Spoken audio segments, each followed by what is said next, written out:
কনে দেখা আলো ফ্যানদের জন্য সবচেয়ে বড় খুশির খবর। কনে দেখা আলো জি বাংলার খুবই জনপ্রিয় একটি ধারাবাহিক। ধারাবাহিকটি টিআরপি তালিকায় বেশ অনেকটাই এগিয়ে। শুরু থেকেই টিআরপিতে ভালো একটা জায়গা করে আছে। কনে দেখা আলো ধারাবাহিকের মাধ্যমে বেশ কয়েক বছর পর রাত 9:30 স্লট দখল করতে পারে জি বাংলা। তবে সম্প্রতি ম্যাজিক মোমেন্টস প্রোডাকশন ব্যান হওয়ার কারণে কনে দেখা আলো ধারাবাহিক বন্ধ হওয়ার কথা উঠেছিল। যেহেতু লেখিকা লীনা গাঙ্গুলি কনে দেখা আলো ধারাবাহিকের সাথে যুক্ত, তাই ধারাবাহিকটি বন্ধ হওয়ার কথা উঠে।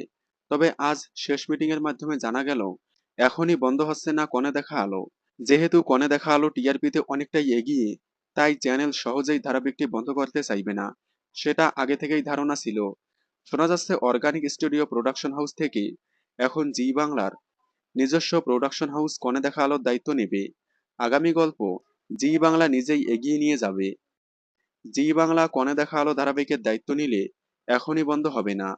আজ শুটিং সেটে সব তারকা চলে এসেছিল, তবে বেশিরভাগ তারকা লীনা গাঙ্গুলির সঙ্গে কাজ করতে চাইছে না। তাই এবার জি বাংলা নিজেই কনে দেখা আলো ধারাবাহিকের দায়িত্ব নেবে। কনে দেখা আলো এখনই বন্ধ না হওয়ায় আপনারা কতটা খুশি হয়েছেন কমেন্টে জানাবেন।